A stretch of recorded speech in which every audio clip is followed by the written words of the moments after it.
Alright. Now, this is different from normally whatever I do, but I've wanted to do something like this for a while, which is go through and put into like a tier list each of the games I've platinumed. Now, I don't really like the tier list things on online, so I just did this in Excel, and yeah. Now, by no means is this going to be particularly good or, well, done very well, because, everyone's got to start from somewhere, so I don't really care too much. And overall, I felt like, why not? It's going to be a bit of stream of consciousness, really, because I'm just going to sort of talk a bit about each one and why I put it where it is. I've got little labels for them all down there. That was the other reason I did it in Excel, because I wasn't sure how I'd go finding labels for everything on one of the other tier maker things. And yeah, one thing I will mention is that a couple of the things in here I have doubled up on. For example, one of them that I can see very early on. Where is it? Well, actually, it'll be more towards the end, but this one here, Watch Dogs Legion, I have platinum twice on PS4 and PS5. For ones like that, I'm only counting them once, but there is one exception, and you'll see why that is. But yeah. And this is in order. Well, order in the list of them. I could have been more specific and put them in a exact order of when I got them, but I couldn't be bothered too much. So, just in the order of where they were in my full list. And, for starters, there is The Walking Dead, Season 1. This is probably one that a lot of people have. You get it basically for free. You just play through the whole game, and bada boom, bada bing, you get a trophy. Well, you get a free platinum. Annoyingly, Season 2 doesn't, at least not when I did it on PS4. They did theirs differently, where they did it instead of one total thing, they did each episode as a DLC, like in the list, so none of them can equal to a trophy, to a platinum, I should say. I think they changed it with other ones, they definitely did with one other on this list, but yeah. Very first one, I'm not the biggest fan of the Walking Dead games. I only played the first two seasons because after that I just didn't care. I think they did 4 or 5 in the end. I know the last one had troubles because Telltale went, well, bankrupt. Ultimately, I'd put this at a C. As you just get it for free. I'm not the biggest fan of them. They're kind of whatever. And that's kind of about it, really. So yeah, Walking Dead, I'll give that a C. Now next, and this is basically the first one I actually got, and this is kind of what started me down the path to try and get platinums. I used to get trophies in games before. I tried to get some that were interesting sounding or took work, and I always enjoyed getting a bunch. But I never went for platinums till One Piece Pirate Warriors 3. It's the third Pirate Warriors game, spin-off of the standard Warriors games like Samurai Warriors and Dynasty Warriors, but with One Piece. Now, I really, really like this game, and it's probably my favourite of the two Pirate Warriors I've done. That'll give you a hint at how many I've done. It did a good job going through the whole story up till Dressrosa. After the New World, once it gets to the New World, it gets a little weird because so much happened there, and it would have been very difficult to tell the story in the way it was. But everything before that, it did a good job telling the story. You get some nice characters. I mean, you've got so many. You've got like all the Straw Hats twice, are pre and post time skip versions of them that all have different ways they work. And just overall, all the characters are fun. The hardest part is getting 100% gallery completion, and that is quite the slog. But once you know what to do, it's not bad, and the game's not hard at all, and everyone works well to play as. So it might be a bit biased as well because it was the first game I actually platinumed, but I would actually give this an A rank, not an S, because I will say that the gallery is the one thing that holds it back. But other than that, yeah, an A rank. I'd say it earns that. Next, Watch Dogs 2. Now this is a tough one to say, because at the time, I really enjoyed Watch Dogs 2. But I went back to it about 2 years ago, probably 3 now, it's now 2023. And I wouldn't say it's aged well with some of the writing and characters. They're just, I don't really know how to describe it. They feel out of date even then. Like some of the jokes and the way they're written, it feels like it was 5 years out of date in, 2015 when it came out? Like, there's sort of like, just things that don't really work, almost like Rage Comics like stuff, which I don't know if that was still much of a thing, even as a joke or an ironic aspect in 2015. It's not a hard platinum at all. I don't know if I actually wrote anything down for it. I took notes on a couple of them. Yeah, there were a few that were a bit annoying, mainly the multiplayer ones. I completely forgot about those. It probably would be hard to do now, and I don't know how its multiplayer would go. I think there might have been some resurgence before Legion came out, because I went back to do all of them, both 1 and 2, before Legion's release, and there was surprisingly a few times I got invaded in the first Watch Dogs. So I guess a few people went back to go and take a look at it just like I was, and that saw a small increase in its multiplayer aspect. 2's is just more of an annoying thing. You can either do it with people you know or in a public thing, and you've just got to basically run around until certain events can appear. They have a very small chance of appearing in single player, but not as much as in co-op. So it's a very grindy sort of thing for it. The good news, at least when I was doing it, was everyone playing co-op was after the same thing. So whenever that happened, both people instinctively basically knew to drop whatever they were doing and rush to go and do that so they could try and get for that trophy. Ultimately, the game's alright. It's not a hard one at all. Like, it's not particularly difficult. I would hesitantly, I'll give it an A. Just because I think it is fun. Outside of the, out-of-date aspect of it, it wasn't bad, it was fun. It probably is the one that more put me down the path than One Piece. Because, like, right after that one, it was just like, all of them. So many.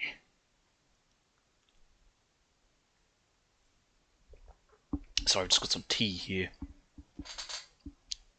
Next, Fallout 4. Boy, Fallout 4, that's a interesting game to say.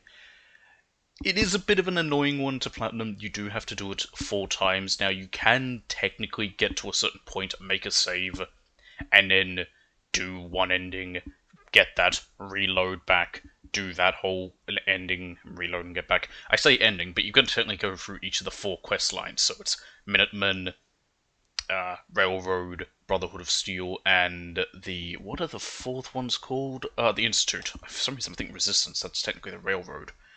You gotta do all their quest lines, some side quests, make people friendly, get bobbleheads. Probably the hardest of all the things in this, and it depends how you go with it, is reaching maximum happiness in a large settlement.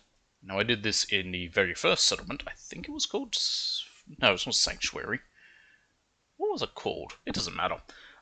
And it was basically a lot of just me checking my map constantly and looking at that settlement and saying, what's its happiness at? You're happy yet? No? Grr. I'm not one for settlement building in any sort of game, and in that one particularly, it's just rough to make everyone happy. Because it's like, how are people going to be happy when they're literally trying to survive day by day?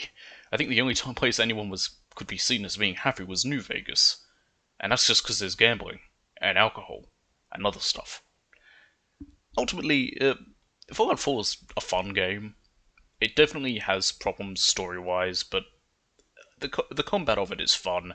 Quests could be better, some of the locations could be better, instead of it just being constant bandits and raiders, actually, interesting stuff. Like the vaults, which was just boring, because it was just filled with raiders, mainly. I'll give it a B because of that. As I said, it's not the worst title ever, but some of the stuff does make me not amused. I'm actually going to need to bring up these lists here because some of these I can't quite read. Ah, yes, because it's very small to see. So this is Sleeping Dogs Definitive. Now, this was actually a surprisingly fun title. I never played Sleeping Dogs back on PS3. It just never really caught my eye. I heard people talk about how it was really good, but it never seemed my kind of thing. I wasn't much of a GTA fan at that time, and I saw it, like probably a lot of people, as just a GTA clone, which it definitely is not. It's a very fun game. If you've never played it, you play as a undercover detective in Hong Kong infiltrating the Triad. It's really good. And it's got some really fun features, especially with its driving. You drive around and you can jump from vehicle to vehicle. It's really an interesting thing. The main drawback I have with this game, and this is just my personal thing, is around the second act, if we were to split it into 3 acts, You get about a third of the game way through. It introduces guns, changes up a lot of things, makes your upgrades kind of pointless. You get two little trees in it, the Triad Tree and Cop Tree. They basically get points depending on how you do levels. Avoiding innocent casualties and destruction of property will make sure you have a high Cop rating, and doing, successfully taking people out and hurting them or whatever, that'll give you Triad points. Most of the points in the Triad Tree, like, you'll need to almost perfect every mission to reach rank 10 Triad. Most of that stuff's for hand-to-hand combat, but hand-to-hand combat gets phased out very early on, which is a shame because it's also the most entertaining. As you get some really fun ways you fight enemies, I'd almost describe it kind of like heat actions in Yakuza. A really good game, not that hard.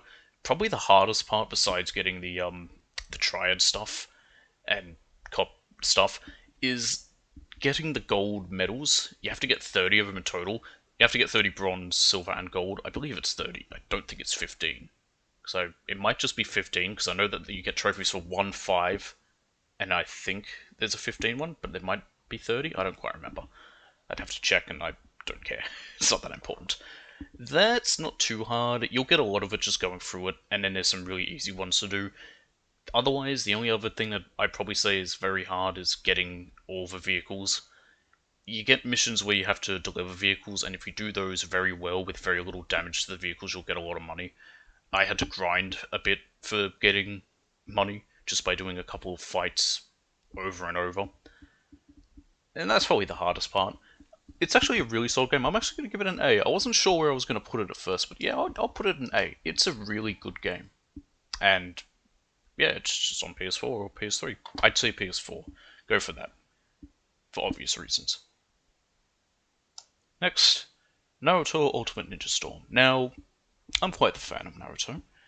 I enjoy the series. It's probably one of my favourite long-running and shonen series.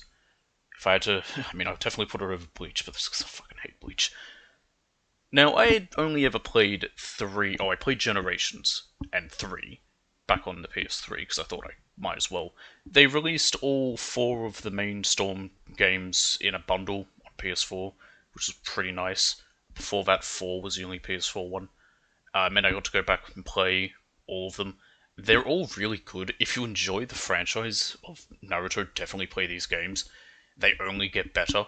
One's probably the weakest, and even then, it's still really good. I enjoyed the way it works. The only thing I have against this first game is story-wise, for some reason, they don't have the first arc of the series, which is the, what was it? Land of Waves, I believe it was called. It's where they have to go and help the bridge builder, and you have Zabuza and Haku. Really good story. It just isn't included for some reason. I don't know why. They just didn't cover it. Instead, that first arc is them just training before getting to the Chunin exams. Genin is what they are at the very beginning. It's not a hard one. You don't have to do everything either, which is what I like about it. You don't need full 100% completion, because if you did, oh boy, I don't think I would have gotten it. Because that's just a slog and a half through pain and suffering. But it is, again, it's a solid title. I'll give it a B rank. It's a really fun game. If you enjoy, Naruto, definitely give it a shot. It has many features that I wish they kept in other Storm games later on, like you can fight on walls. It is a little disorienting, but it makes sense that that would happen. And certain other things, like you can cancel out other people's ultimate jutsus. It's pretty fun. Again, got this delicious tea.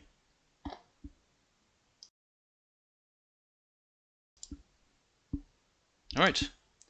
Next, Battlefield 1. This is my first-person shooter if we don't count Fallout, which don't think I would count that. You could argue about that. To be fair, there's others on this list that are first-person shooters, but could also be argued slightly. Battlefield 1, really fun title. It was it's not the first World War One shooter, but it's it's the first by a big company, like in a big franchise like Battlefield. Probably the 3 biggest first-person shooter franchises I'd think of that immediately would come to mind are Medal of Honor, which I think is kind of dead. I don't know when the last Medal of Honor game was released. Battlefield, and Call of Duty. Most of those historically have always been World War II ones because you've got more automatic weapons. There's clear lines between who won and who lost. It's less of an area of grey. World War One is very confusing, as anyone who's watched some of my streams will know. I've spoken about it in a few games, how confusing it is, as someone who's studied history. Overall, really fun game. The hardest part of this is its story mode. You have to do it on the hardest difficulty for trophies, and you also have to get all the rewards. Now, there's two types of rewards basically. Some of them require you doing very specific things, like taking out enemies with stealthily or with grenades, etc. And then there are the war stories, which are really nice. Sorry, the whole campaign's called War Stories, I think. I forget what they're actually called, but they're basically little. Think of it like standard sort of intel packages you could find in a Call of Duty. Only when you find them, like you get actual bits of history, which I really like as someone who finds, historically has researched this war. Which in a way you'd almost would make it that I shouldn't like this game because it's glorifying it. Not really. I mean, it glorifies it no more than any other first-person shooter does. It's a really good game. I'm tossing between A or B because I really enjoyed it. I think the reason I'm going to put it at a B, and I think the reason for that, which is probably where most things will end up, is probably between B and C. And the reason why is its multiplayer is kind of dead. Tried doing it a few months back with everyone on stream. We got one stream out of it. We had some fun with it, but yeah, at least here there's no servers that are active, and even in other countries we couldn't really find. I think we found one server that was working well. A shame, because it's really good. Alright, Assassin's Creed 2. I went back to replay all the Assassin's Creeds around before the release of Odyssey on my own, and I went and got a couple of them and attempted to platinum most of them. And I have. In fact, there's only three I haven't platinumed. And one of them I physically can, or actually two of them are impossible because of multiplayer. The other one I haven't done because it's garbage. But I'll get to it at some point. Assassin's Creed 2, really fun game. I think for most people it's probably their favourite besides 4, at least of like the original games. It's definitely up there. It's a pretty good one. My main problem with this version, which was the PS4 Ezio collection, it includes all the DLC, which means that I don't know whether I would call them cut or just not made or purposely removed so it could be released as DLC later, kind of like what Asura's Wrath did. Sequence 11, 12, sorry, 12 and 13, because I think it goes up to sequence 14 in this one. You have to do them because they are included, and they are both garbage. They basically just... Okay, the first one's not bad. The first one basically takes you to Forli? I'm really bad with the Italian names. I think it's Forli, which is a city that you spend like 2 minutes in normally. It's pretty much just a layover between Florence and Venice, and then you spend pretty much the rest of the game in Venice. You're there for not very long, so having a whole sequence that's added in to make use of the city, I don't mind. But the other sequence is just downright bad. It just makes Florence bigger. It adds a new weird like trampoline aspect in. It's not very good. Otherwise, most of this game's fine until you get to the feathers, and that's the biggest problem I have with this game. The feathers are awful. There are 100 of them across each of the game's cities: Monteriggioni, Florence, Venice, Forli, and Romagna, I believe, is the other one, the one with the towers. There is guides online for them, and that's the only way you can get them. It is, not fun. Honestly, fuck Petruchio. A trophy for it is in memory of Petruchio, and I think once you also get them all, you get the Auditore cape, which you need to wear in every city also for a trophy. However, that one is very easy. You just equip it, go into a city, say, "Hi, how are ya?" and then leave. Rinse and repeat 5 times. It's a good game. The feathers are definitely a problem, but I will just leave it at a B rank because other than that, everything else in the game is perfectly fine. I enjoyed the whole, building up Monteregione, getting 100% in everything isn't hard. Most of it's pretty easy. There's only a few, like, really rough trophies. You don't actually need to get 100% in everything. You don't need to do courier missions, beating up missions, what are the other ones, the assassination missions. You can ignore pretty much all of those. The only reason to do it is to get money. And even then, you don't really need to get money because you have Monteregione.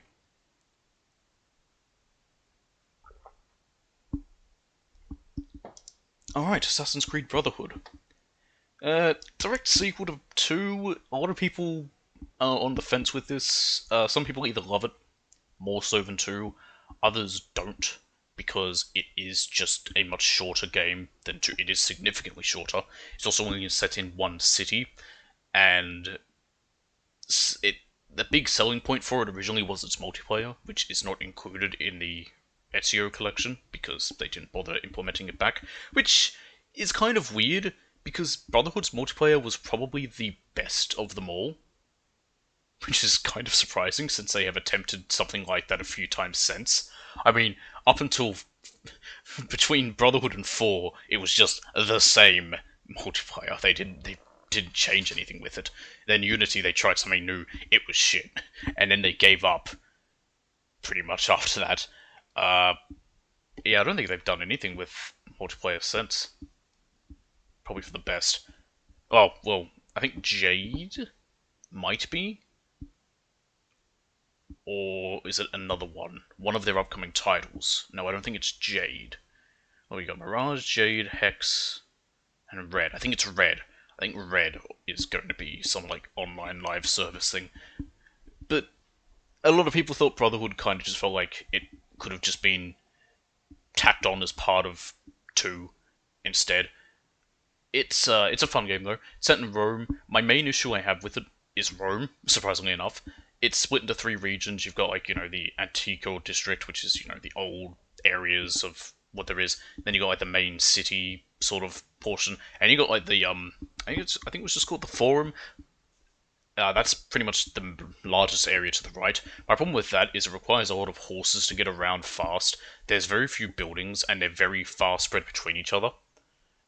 And that's my problem. Is as a franchise that largely revolves around climbing and stuff. When you just have big open plains and you can't really climb, well, that's no fun. And they didn't really perfect horse riding until Origins, and then they immediately fucked it up again because of the. Ultimately, I think with the stuff with this one, I might have to give it a C, just because while it's not bad, I do think it's a little It just feels like we're just kind of doing the numbers in a way. Like we're just it's just a lot of like, here's your favorite character from the last game again, and here's your favorite character from the last game again, and oh look, here's more of Ezio's story. I might get hate for that, but yeah, I'm gonna give that one a C. Okay, Lego Harry Potter years 1 to 4. Oh boy, Harry Potter, everyone's favorite franchise. Doesn't make people mad at all. This was when I first went and tried to do a Lego game for a platinum, and they are really good games to platinum. In fact, they're probably the ones I've platinumed the most of any franchise. It's probably Lego and then Assassin's Creed. This was an early Lego title. It was remastered for PS4. I mean, remastered like most PS4 remasters. It was just a port. It included both games, 1 to 4, 5 to 7 each had different trophy lists. Like early, well, like all pre Lego Batman 2s, it's just mumble dialogue. Like they don't actually speak. I'm honestly, most of these Lego games are going to end up at probably just a B rank like this one, and most of them I'm going to have the least to say about because it kind of is just it's that if you platinum one Lego game, you pretty much platinum them all. They all kind of work the same. They're all they're all fun. You'll have a good time with them. They're not hard. Yeah, there's only one I haven't done, which is the I think it was the most recent one, which is the Star Wars Skywalker Saga, and it's just not good. I just don't like it. Like it truly is not fun. It's just more of a hassle than any of the others. And considering some of the others on here, specifically 2 on here. Oh boy. It's gonna not be fun for me to have not finished it. Fallout Shelter! Boy, I remember playing this back on the phone. This was originally released the same day it was announced at E3, the same year Fallout 4 was announced and came out. It's a little mobile game, like most mobile games. You know what you're getting out of it. It's a resource one. Basically, you've got a vault.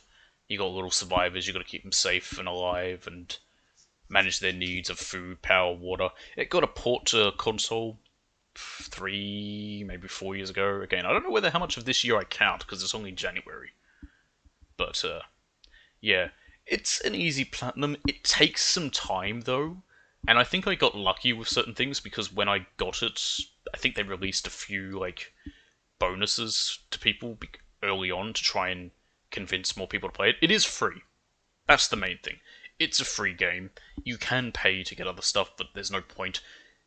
I kind of just got into a rhythm with this game of I would get up, I'd check it, make sure everything's working, send people out on quests or whatever, go about my day, come home, check it again, do all that. Maybe check it once more before I go to bed. And that was about it.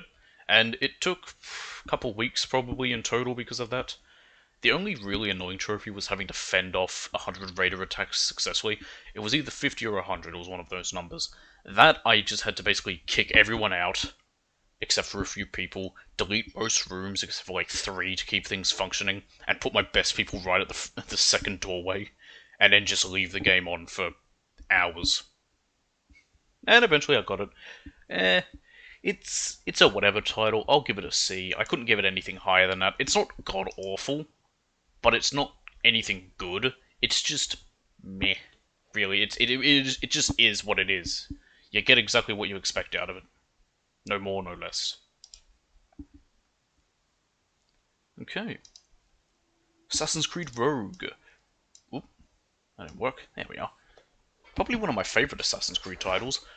It's a spin-off of 4, technically, and also technically a spin-off of 3, but not really a spin-off because it is set in a universe.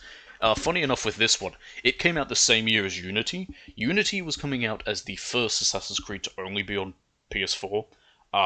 Black Flag was on PS4 and PS3, but Unity was only going to be the, at the time, next-gen game, and it was the one they put the most work into. And Rogue was just being released on the previous generation. It was only a PS3 title originally. Rogue was very popular. Unity was an absolute flop. It honestly probably cost them more money than they earned out of it. It was absolutely broken at launch, Unity. It's one of the only ones I haven't platinumed because, again, it's just not good. I've played it like 4 times and I couldn't tell you the story. Because it's just very... It just isn't good. But Rogue's really fun. Like I said, it's a spin-off of both 4 and 3, so it's the same gameplay as 4, with the ships and all that, but being more around the time of the 7 Years' War, which is when 3 starts in. And you play as Shay. It's interesting as well because you are a trader to the Assassins.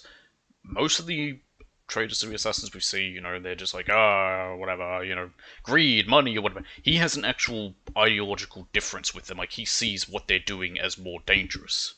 And that's why he betrays them. And becomes a Templar. And we get to see Haytham again. And also, none other than Captain Cook. He's important to me for obvious reasons. I would definitely say this is up there as one of my favourite Assassin's Creed. What I also really like about it, it makes use of the cheats system for the trophies. So Assassin's Creed 3 introduced a cheat system. In that one, you got them when you got all the glyphs after you finish the game. In 4, the way it works is as you find an animus fragment, animus fragments, you unlock them. When you have them active, the game doesn't save, which is kind of the crappy part about it. But I also understand why. But at the same time, it's like, okay, what's the point? There's, I think, about 3 or 4 trophies that require you to have certain cheats active. They're not hard, but I like that they actually made those trophies about them. Because it means, like, hey, you've unlocked them all because you've had to do 100%. Might as well make use of them. It's definitely up there as one of my favourite of the franchise. I would give it a C rank. It has so many things in it that I like, that I think is just done perfectly. it honestly, I prefer it over 4, just because I like the locations a bit more. 4 gets a little bit too samey with, jungle, jungle, jungle, jungle, deserted island, jungle. Whereas, you've got various river settlements, a forest, you've got not Icelandic, but like northern ice-based settlements and ice caves and stuff. It's pretty solid. Lego Harry Potter Years 5 to 7, exactly the same. It goes right next to its first one. Once again, you know what you're getting out of it. It goes through the events of the book 5 to 7, but technically film 5 to 8 because 7 is split into 2, so you are still getting 4 levels or worlds or stories. I don't know how you'd exactly describe it out of it, just like the first one. I'd almost argue this first one. I'd say the first one might be what I preferred more, but they're both very similar. In fact, there's very little difference. For the second one has an interesting little combat system, which basically, where fighting other wizards, you actually it turns into like what happens when with Harry and Voldemort, where their spells clash and it's like a whole lightningy back and forth beam struggle. Dragon Age Inquisition, third title of the Dragon Age franchise. Heavens to Betsy, I love this franchise. It is absolutely brilliant. This was the first one I actually platinum though, because the other two were pain. This one was not also pain, not to say that it wasn't. The last thing I needed for it was to beat the game on Nightmare difficulty, which is hard. Now, originally I did try to do it very legitimately, but I think I was around level 15 or level 16, and I decided, sod it, I'm just going to cheat. And I'll explain exactly how I did that. So, I've played through this whole franchise maybe 8 times. I love it. And with all the DLC, I think it's specifically the third DLC, adds something called the Golden Nug. It's a little statue that you can use in the world. It's at your home base of Skyhold, and also Haven beforehand. And what it does is when you use it, it goes through all your saves and gives you all the schematics you have across all your saves. Now, the first two DLC, and also the third one, I think, has some schematics, but definitely the first two, mainly the second, have very high level schematics because those DLC are meant to be tackled at level 20. You can do them before you finish the game or after. The third is the only one you have to do after the story. But I tried doing it legitimately on Nightmare difficulty, which was, going through it normally, but around level 16, I would have had maybe, 40 more hours of just doing every single location, every single quest, and I had done that so many times that by then I was like, you know what? I'm just gonna cheat. I used the Golden Nug and I just made very powerful weapons, and then went up against Corypheus, 4 or 5 levels below what's recommended, and just beat him with no trouble, because again, I just made much more powerful weapons. Other than that, everything else in this game pretty fun. You can do a lot of it in one playthrough. You need at least... Actually, you can do everything in one playthrough, but I'd recommend more 2 or 3. You'll get a lot just the one time through. It's an overall solid game. Like many things here, it gets a B rank. I don't think I can give it higher. B is the most it'll get. Lego Marvel Superheroes, once again, B rank. It's a Lego game. It's... I could give it a C. I do have one major problem with this one, and that's because it's basically a sequel to... a sort of sequel to the Avengers film. Because it came out after, the Avengers was so goddamn successful, they very much allude to that story in a lot of ways, even though of course there's characters in this game that weren't a part of that franchise at the time, like you got X-Men, Fantastic Four, Spider-Man's in this game. They have a lot to do with those guys. It's a fun title, but yeah, my main issue is it does very much focus on that. So Loki's the big villain of it technically, and then Galactus shows up at the end, because of course he does, why wouldn't he? It's very, it's probably the most childish and cartoonish of them all. Which, it's a kid's game, I'm not expecting, some, super, intense, oh, let's talk about morals and humanity, it's a kid's game, it's what I expect from it. But it is, it's really cartoonish. In fact, it was actually written by some of the same people who wrote episodes of Superhero Squad, which, if anyone remembers that show, yeah, that was very slapstick and cartoony. What a shock! It was a cartoon. But yeah, it's okay. I wouldn't say it's bad. Doom 2016. Honestly, I liked this Doom more than Eternal. It's probably going to get me murdered for saying that. It's, it's. I mean, honestly, I have to give it an A rank. It's just a really, really good game.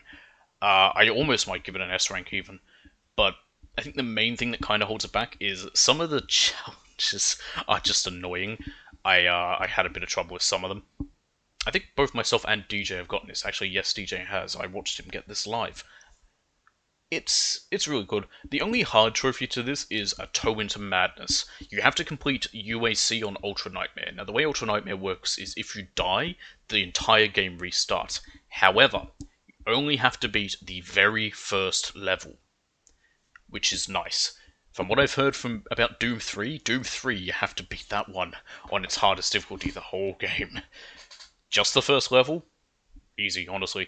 And the first level's fairly short. You'll basically get like an exact pathing as you try. Like, it's exit here, go there, do this, take out that guy, go there, make sure it was actually quite fun trying to get that trophy. And it wasn't hard at all. I mean, it was, well, I wouldn't say it's simple, but it wasn't impossibly hard.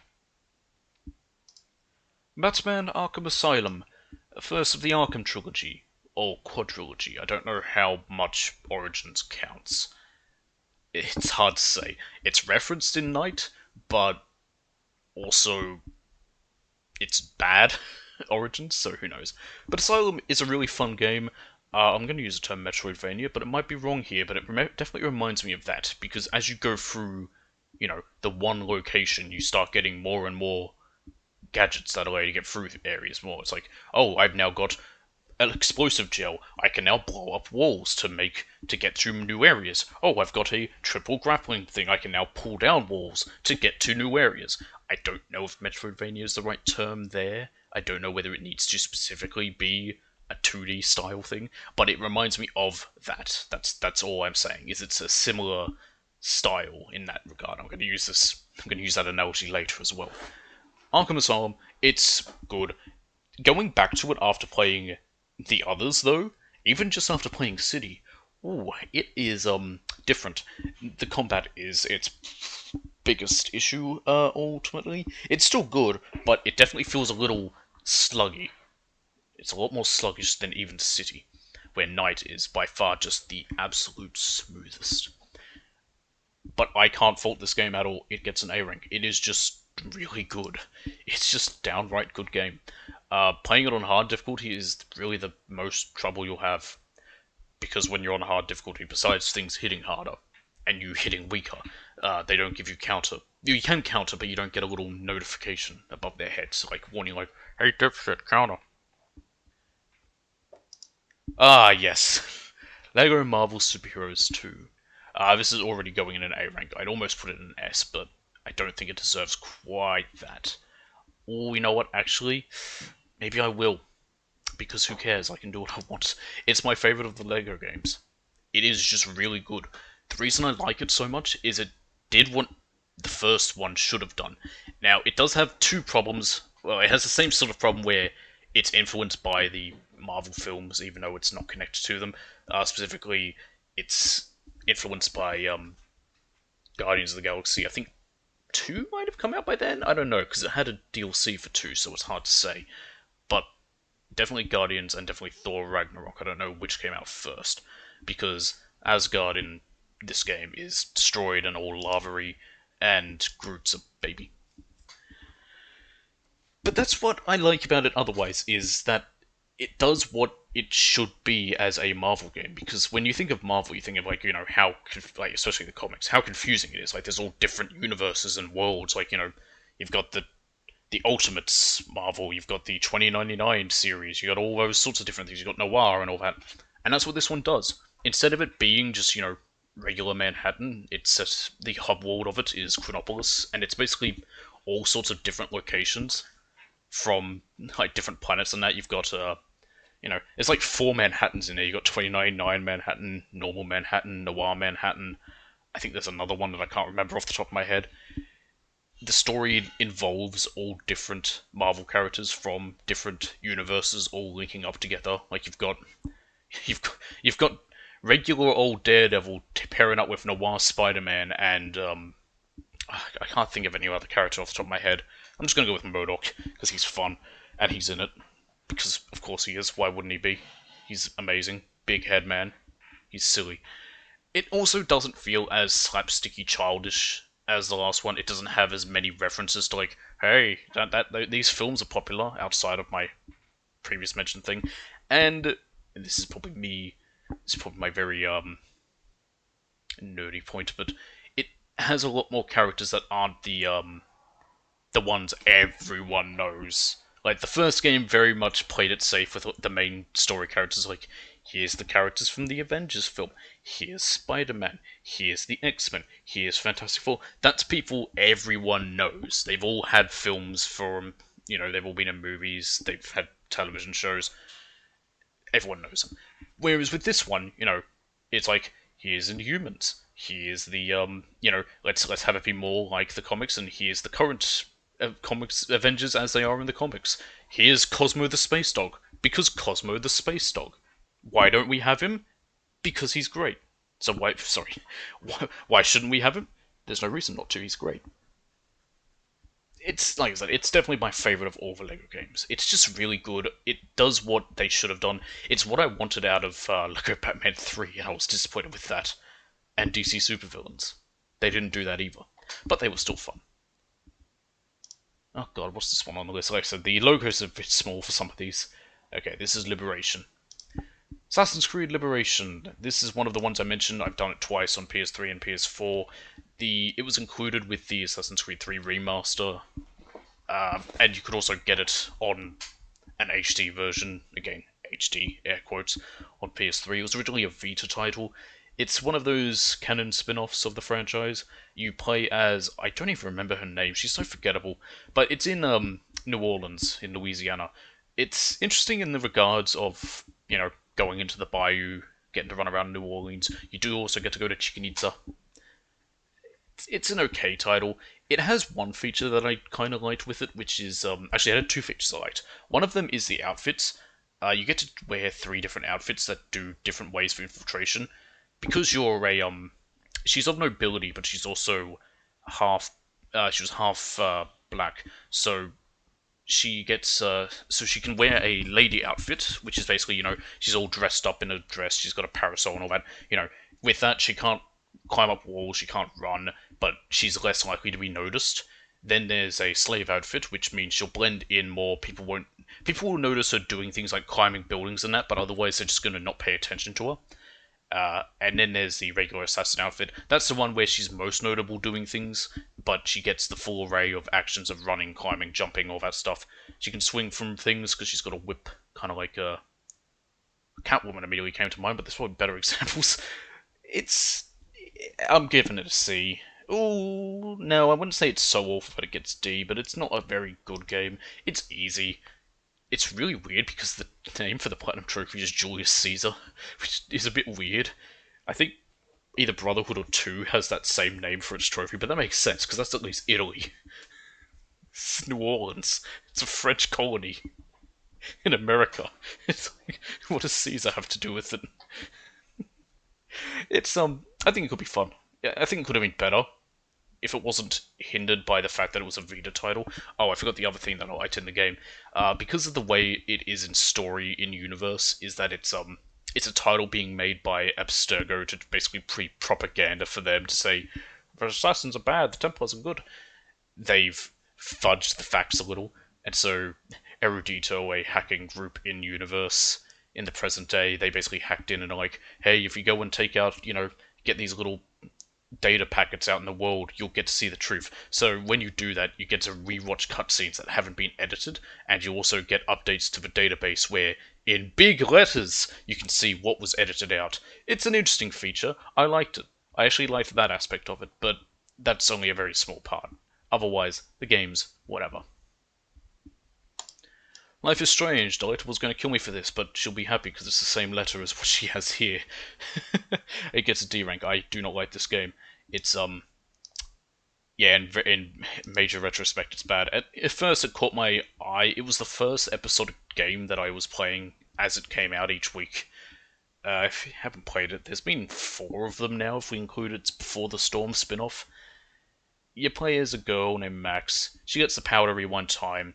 It has a unique aspect to the episodic formula that Telltale's really used, where you can rewind your choice and see the other choice that you could have made. When you get 2 big choices, and you can immediately see the micro aspect of it, but you won't get to see the macro aspect of that choice till later. It's whatevs. They literally take away your rewind powers at one point solely so that you can't, change a choice if you don't like the outcome of it. Which is one of those things like, okay, cool, but that's kind of this whole game's selling feature. Unlike the Telltale ones, you do have to get collectibles. There's all photos everywhere. I followed a guide for that. I went back through it specifically to do that one day. It's whatever. It really isn't very good. It's just bad. The characters suck. I don't blame the actors or anything, the people doing the voices, but it's just the way they're written. It's what you expect, and it's not good. Once again, I need to check my larger list. I could have named all these, but that would be boring. Yes. Just Cause 3. Now, I had never played Just Cause 2, that's a lie, I have. I immediately lied to you, so discredit everything I'm saying right now. Now, I have Just Cause 2, but I can't play it. It constantly crashes on PS3. I don't know why, whether it just doesn't work very well there, but I just can't play it. It just will not let me. So 3 was the first one I'd ever done, and I enjoyed it. I think because I hadn't played 2, I didn't have the, that thing that a lot of people do where, the first one was better because, this was my first one. Well, Just Cause 2 wasn't even the first one, but it's the one most people liked. Ultimately, my main issue with Just Cause 3 was getting all 5 gears in every challenge. That was a real pain, and took a lot of work. That, and also getting every vehicle for delivery. That is hard because one vehicle is a speedboat that only spawns in a lake, which means you have to take a very powerful helicopter, park it above, attach it by tethers, and then very, very, very carefully tow it away to the ocean so you can get it to somewhere so that it can be dropped off and added to your delivery collection.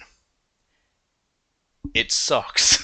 It took me several attempts to get it because, boy, it's very heavy and it doesn't really want to leave that lake.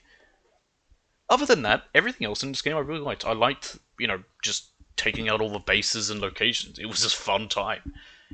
And some of the trophies for it are interesting as well, like, doing it only in a vehicle, taking out a base solely with tethers, taking out a base solely with main weapons. It's a fun aspect to it, and it all works well. Like a lot of things, I'll give it just a B rank. It's not bad enough to get a C. The only thing that would cause it to get that would be the aforementioned gears, but even then, that's just pain. But I can deal with it. Yummy tea. Conan Exiles, that's immediately going into D rank. It's a super easy platinum. Here's how you platinum it. You go into the game, you press escape, or whatever you're using, if you're using a keyboard or controller, you bring up the menu, you go admin mode, and then you've beaten it. You can do everything in admin mode. It is very easy. You just have to summon things in. There's, I think, like 3 bosses you need to fight. You just summon them in, and then you type kill all, and they die. And you get the trophies. It's not hard. It takes a bit of work. You could try to do it legitimately and make it easier by upping the amount of things you can do, but really, you just cheat. There's no reason not to. I got it for free, so that's why I didn't mind. I didn't pay for it. But it's not particularly good. It's very much like Rust or any sort of game like that. And if you're into it, that's fine, but they're not for me. Not my kind of thing. Okay. Grand Theft Auto 3. Oh boy, now this is specifically the PS4 one. The original direct port of the PlayStation 2 title. Now, there's an important distinction for that. Main issues with this game is some of it has not aged well. Combat-wise, it can be a real pain, and there's many things you kind of have to do early on in the game, otherwise they become nearly impossible. I learned this the hard way. If you don't do the rampages as soon as you get to each island, you're gonna have a bad time. One of the first ones on the first island is against Mafia guys, and at the very start of the game, they only have pistols, and you're given an AK, basically, to take them out. But when I did it, at the end of the game, was after they had all been equipped with shotguns. So I had a hard time, but I managed to do it. The other thing you kind of have to do straight away, or it's impossible, is the ambulance, and that's because if you do it after doing everything else, the amount of gangs that are aggroed against you and will just start shooting at you if they even so much as glint at you. Oh boy. They will blow up your ambulance. That and the ambulance handles like a concrete fridge. It is one of the worst vehicles. And there's getting all the vehicles. That's not hard. That just needs them to spawn in. They have a low spawn rate for a lot of them, but they have specific areas they're more likely to. My piece of advice when you're trying to get vehicles to spawn: get out of your car. The game's designed in a very interesting way where it will be more likely to spawn vehicles that you're driving. So, for example, if you're driving I think Blister's one of the cars, or a Banshee. A Banshee is definitely a car, I know that. If you're driving a Banshee and you're just in a Banshee, civilian vehicles are more likely to be Banshees. The idea being that if your car gets damaged or you need to replace it, the one that you're already in, you can easily replace, because it's more likely to be spawned. The hardest and most annoying thing in this, by far, besides the fact that you can miss story trophies if you're not careful, was the "if you ain't cheating, you ain't trying" trophy, where you have to blow up 2,000 vehicles. I believe it was that many. Might have been 1,000. Now there's several ways to do this. Cheat, which is get a bunch of vehicles, get into an area where a bunch of vehicles are, put in a cheat code that blows up all vehicles nearby. However, because it's a PS2 game, it has bad rendering and vehicles disappear very easily. In fact, if you look behind you while driving, it will despawn every vehicle in front of you, a technique I used many times. You could also just drive around the tank a bunch, the Rhino. I think you are... Okay, I don't know for certain if you are unkillable, because I've heard from Sandman, who played the original back on PS2, that you can be, but I never thought you could. You could do that, but that also takes a long time. Or, the easiest way, but also a tiring way, is doing the fire truck method. Every time you start up a fire mission, it sets a car on fire. And then when you fail the mission, or cancel it, that vehicle explodes. However, you can't just spam square, because it doesn't give it time to spawn in a vehicle that's on fire. You basically have to wait 1.5 seconds every time. So I basically got into a rhythm of tapping square, which I think I ended up doing that at least 2,000 or 4,000 times. Again, it depends on whether it was 1,000 vehicles or 2,000 vehicles. I don't remember the exact number. Either way, a lot. But I did it, and I earned it. I would give this one a C, just because 3 is my least favourite of the GTA trilogy, as it's called, which is 3, Vice City, San Andreas. So yeah, like I said, least favourite of them, but it's still okay. Assassin's Creed Origins. Before I would have given this an S rank, but now I don't know. After going back through it, I don't know if it's my favourite as much as it used to be. I will probably give it an A though, because I still really like it. It gives you the whole story of the Assassins. Egypt's really fun to explore. DLC's, the first one's good. It's okay. The second one's garbage. But yeah, I liked the characters. I liked Bayek. Bayek is probably one of my favourite characters of the whole franchise. It's not a hard platinum. Probably the hardest trophies from it were having to kill, I think, 20 enemies with burning oil. But as long as you get a specific bow that always shoots flaming arrows, what you do is you sneak into a camp at night, pick up a jar, place that jar next to the person who's asleep, walk away, shoot it with an arrow, bing, you've done it. Rinse and repeat at 20 other places, and eventually you'll get it. And then another one that's just kind of an annoyance. was to have to bring a tamed lion to a crocodile. There's one area where both of those spawn, so you can just do it there, but those are really the only annoying trophies. Otherwise, easy game, really fun. I like it. Egypt's great to explore. It's good. The only other thing that might be a bit annoying was having to get scarabs rain from the sky. It took me ages to get it. Eventually, I just left the game on overnight. And the next morning, bam, it had happened. It's a rare hallucination you have to get by being in the desert. Tales from the Borderlands. This is another Telltale game, and like the others, it gets C. I've heard some people really like this one as a Borderlands game. I don't know if I'd say that by any mean. I would never call it my favourite. It's a fun game, but it's like any other Telltale game. It's just filled with the illusion of choice. It makes you think you're actually having an effect, but you're not really. And like all the others, it's free platinum. You play it, bam, you get it. Borderlands, specifically Game of the Year. Now, I never cared for the Borderlands series. Funny enough, I just mentioned a trophy, and now here's this. I had played the original back on Xbox, could never get into it. Tried playing 2 on PS3, couldn't get into it. I think I got the Handsome Collection as a free thing one time with PS Plus once, but I just had it in my library, but I just never played it. And then one day, I think it was around my birthday, the Game of the Year version for the original Borderlands came out, and DJ bought it for me. So I was like, alright, I'll give it a play. And I enjoyed it. I think the reason I didn't like Borderlands before was I was too young at the time when I tried playing it, and I just couldn't get into it. And I tried playing it more like, I don't know. I think I wanted more of like an RPG style out of it, and that was my problems with it. I wanted more of like a Fallout sort of thing. Borderlands is really fun. The first one's probably the weakest of them all. People might disagree with me on that, but I would definitely put it still firmly at a B or a C. Probably just the B rank. Some of the DLC sucks. Getting to level 50 is a bit of an annoyance. Even doing all but one of the DLC. And guess which DLC I didn't do? It's the Underdome, because it sucks. Even with all those, you'll have to go into a New Game Plus to reach level 50. I did some of that grinding on stream. That was actually one of my first streams I ever did. Ain't that nice? Memory lane with old Roland. You do have to do stuff with every character to unlock trophies, but you can get their trophies very, very early on. I think when I ground out getting Mordecai, Brick, and Lilith's trophies, I got, I think, I think the furthest I had to get was coming back after beating up, or after defeating Nine Toes. So very early in the game, it does not take long. You can do it in one afternoon.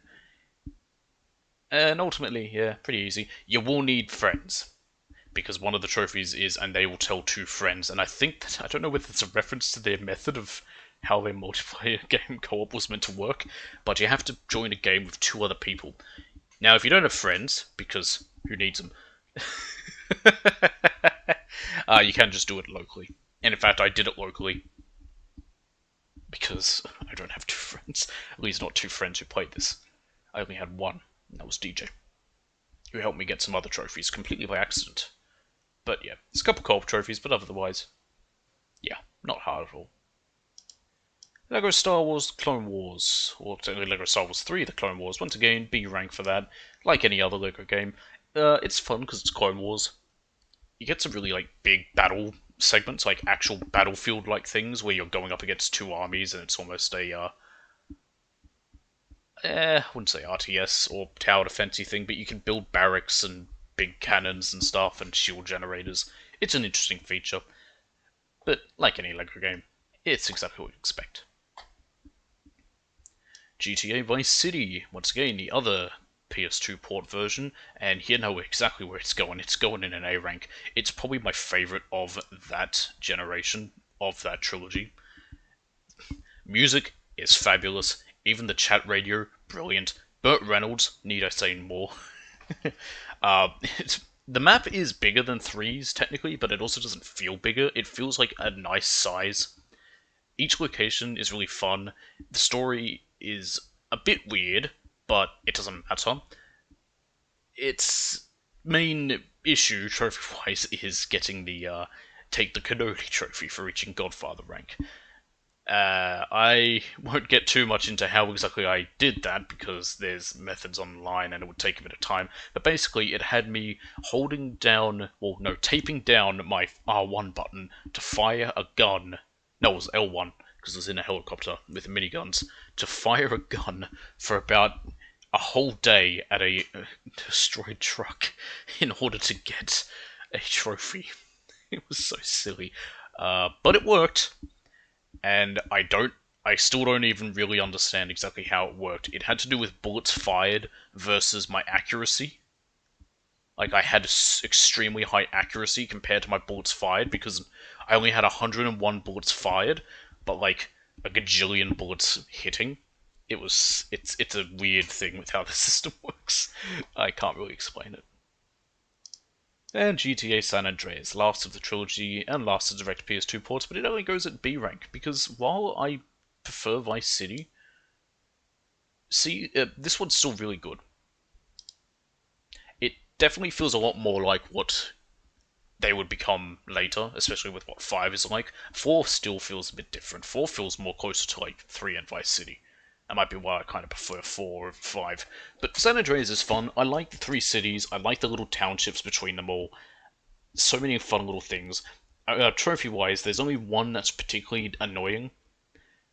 Two, technically. You have to beat a marathon, but there's a way to cheese that. If you just steal 1,000 items through the burglary minigame, you get infinite sprint, and that makes the marathon easy.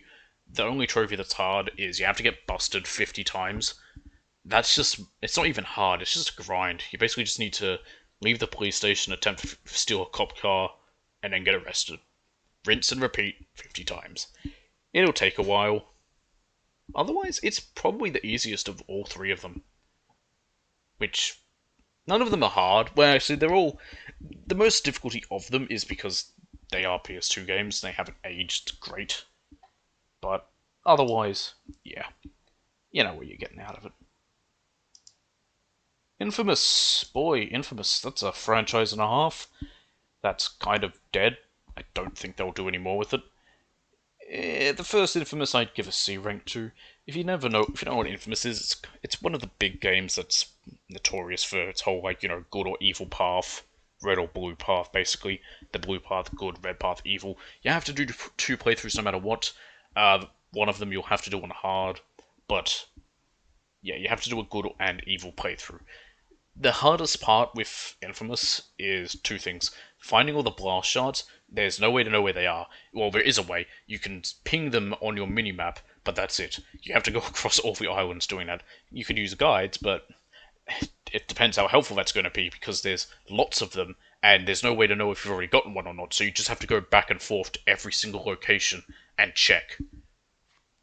The other annoying part, getting all the skills. Even playing through the game twice, I never got all the skills straight away. I still had to basically grind against 5 enemies that constantly spawn in the same location nearby a respawn point, where I'd basically run to them, beat them up, jump in the water, die, respawn, beat them up, jump in the water, on and on and on until I eventually had enough experience to get the last few skills I needed.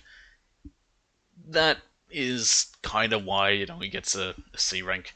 It's okay. I don't like the city.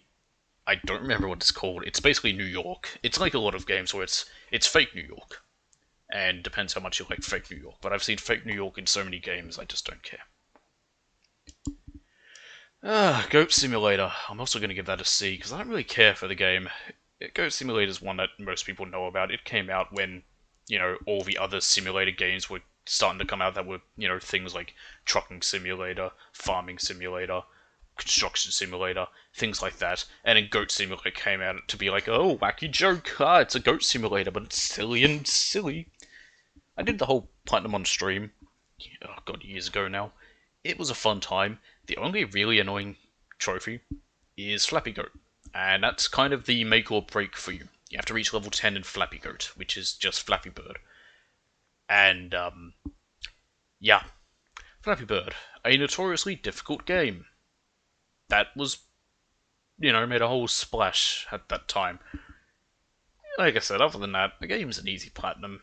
following guides will get you everything you need. It's not hard, and it can take a day. Like I said, I got it in a day. It took me like 8 hours, I think, and that's being generous. It might have only been 6. I don't remember exactly. It was years ago. But I wouldn't call it good. In fact, I'd call it god awful. It's not a good game, and I don't know how well its sequel 3 has gone. I think it's done bad because, when you believe, the joke wears off very quickly in the first game, and that was 6 years ago, I think, when it actually came out. So yeah, it's definitely worn off by now. Now to Shippuden Ultimate Ninja Storm 3. If these titles get any longer and turn into an isekai. This is one that I will probably also put an S rank, because I really like this game. It is the third and only other Storm game I have done, because 2 is impossible because multiplayer, that's dead, and 4 is pain. Not to say that 3 wasn't pain, but 3 has my favourite of the Ultimate Adventure scenarios, which is what you unlock after you beat the story.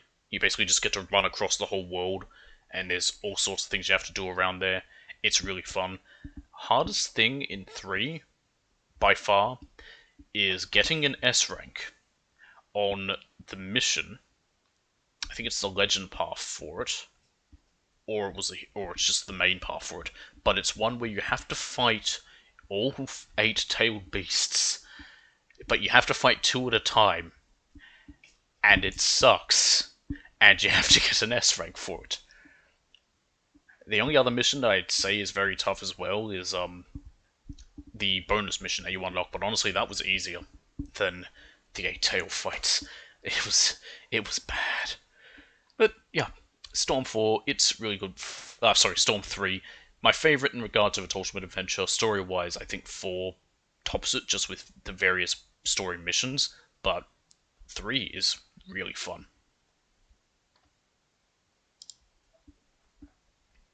Okay. Lego Ninjago the movie. I don't know whether to call this a B or an A rank. It's a little easier than any of the others, and I enjoyed its story. The Lego Ninjago movie was fun. And the game was just downright pretty good. It had a few annoying things just with getting all the studs and that, but you never had to redo missions to get anything, because instead of it having missions in various hub worlds, it had various hub worlds, but that's where the mission took place. Like, you'd go to a hub world, and that's the mission, is in that world. And it's basically just moving to the next area, and then you can just come back later to get anything you missed. But I think it'll just get a B like all the other LEGO games. Assassin's Creed Revelations. This one is also going to get a C. Now, Revelations, you might be wondering why it's so far up in the list compared to where Brotherhood was. It glitched out on me when I first tried playing it, and I couldn't get it to work. I don't know why. It was just one sequence, like, I had to leave an area, but every time I left, it crashed on me. Don't know why. So it wasn't until I went back through it on stream, before Valhalla, once I had started streaming, that I ended up getting it. The problem with this one is having to do all the Desmond story stuff. They're weird first-person puzzles that aren't fun, and you also have to do the game's DLC, which is just one lengthy first-person puzzle that isn't good. And you also have to do 2 missions within that DLC. One of them you have to do without making a single mistake, and the second one you have to do without making a single mistake. I could have made that easier by saying that you have to do both of them like that, but I'm me and I'm stupid. Now, you can cheat with the first one, because you can glitch out of the wall and end up at the end without having to do the level. The other one you have to do naturally, but it's pretty easy, and you just trial and error, you'll eventually get it. But the problem with Revelations as a whole, like what a lot of people would say, it is just more Ezio, and it does feel like they just did it because Ezio was so popular and they wanted to just milk that cow dry. I think it's not as bad as everyone remembers. If I was doing this years ago, I probably would have put it at D rank, but having replayed it, I don't hate it as much. I think the characters are fun. Yusuf's pretty great. I wish he had a bit more screen time. We get to see Suleiman the Magnificent, before he became magnificent. I wish he had his onion hat, but he doesn't, which is a shame. Otherwise, it's a pretty solid whole game. It's not bad. I do kind of prefer Istanbul over Rome just because instead of having like, big open area for one part of it, it's all more of an enclosed city. But that doesn't take away from the other problems that the game has. So yeah, it's a C. Oh boy, Lego Indiana Jones 2. Now that goes firmly at a D rank, and now this is the second worst Lego game. If it went for another title, it would be the worst. It is bad. It's just shit. You have to do all the games on story mode. Sorry, all the levels on story mode. Then there's like a free play mode, and then there's a third mode, and it's just silly. There's no reason to replay any levels. There's no secrets in them. There's no mini kits like in other games. Like, there's no reason to ever replay any of the levels. And in fact, it's the only one I've used cheats on. I used cheats to give myself the stud bonuses because I did not want to bother trying. Because it actually made it harder for me doing the game because I had to redo levels earlier in order to get True Adventurer. And it was basically released after Crystal Skull came out, Crystal Skull being the least popular of all the films. And the first 3 films got a level each. Crystal Skull gets 3 full levels. It's just so bad. It isn't good. It's not entertaining. None of the puzzles are really there. And that's the other thing. There's barely any puzzles. Like, the first Lego Indiana Jones had puzzles, like all other Lego games, where you've got to, like, use people's abilities. The girls can scream and shatter glass. They can also jump higher. Certain people can shoot targets that they need to. Indiana Jones has a whip. Short characters can go through hatches. Things like that. You got to, like, get things to get items from monkeys. You've got the Germans who are needed to get past German checkpoints. You need people with the books to solve puzzles. There's a few of those, but not enough. And there aren't very many because there isn't secrets in each level. There's no minikits.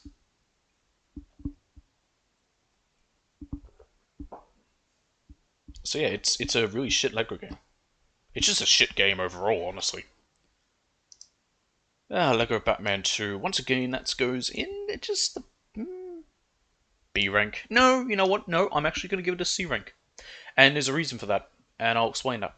I have 2 reasons why that is. So, it was the first game to have spoken dialogue. That's not one of the reasons it gets a C rank. I don't mind the spoken dialogue. Some people don't like it because they prefer the old way of mumble dialogue. With spoken dialogue, they can actually tell their own story. All the other games were just... Well, actually, no, the first Lego Batman told its own story, but otherwise, most of them are just doing a movie, like Lego Star Wars, that's telling the movies. Lego Indiana Jones, that's telling the movies. So they already have something to work off. Whereas with this, they can actually have characters talk and have, a story to it. My reasons I don't like this game. Number 1, it's kind of short. It feels particularly short of any of the others. I finished, when I first played it years and years ago, I finished it and I was like, oh, okay. I expected more. Secondly, okay, never mind. In that case, there's 3 problems I have with the game. Secondly, DC Superheroes isn't a title. They may as well have just called it Lego Batman and Superman. You get Superman early on. The other DC heroes, like the other Justice League members, they appear at the second to last level. And then they're in the second to last and final level. That's it. It's disappointing. I would have liked them earlier to have actually been in the game.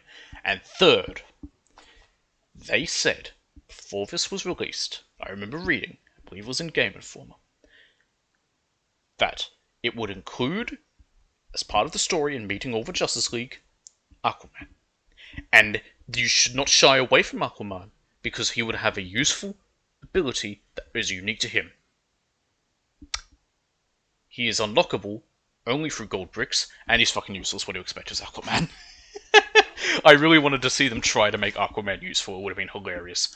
But instead, he has an ability that Killer Croc has. He can walk underwater. That's it. It's what you expect. Yeah, it's bad. It's not as bad, nowhere near as bad as Indiana Jones 2. But I think my main problem is just the fact that you get Superman early on, and the problem, they gave Superman all his powers, which is fine, but it means he can fly, he's invincible, he has X-ray vision, he has heat vision, he can breathe cold breath, and yeah, he's a bit overpowered. Infamous 2, this one I'll actually give a B rank. Infamous 2 is definitely better than the first game. Getting all those shards is a lot easier. You actually get an ability that, when you ping to see where the shards are, a little arrow will appear around the map, telling you like over that way. So even if you aren't in the vicinity of one, you can go and find them, and that works anywhere. We're no longer in fake New York; we're in fake Louisiana, which is more interesting because honestly, I can count on I can probably count easier how many games are in fake Louisiana or real Louisiana compared to real or fake New York. There's more that are in fake or real New York than fake real Louisiana, specifically New Orleans. And it's an interesting location. I like to see it in more games set in America because it is pretty fun. I mean, Mafia 3 has it, uh, this one, and the aforementioned Assassin's Creed Liberation, and immediately those are the only ones I can think of. I can't think of any others. There probably are, but that's immediately what comes to mind.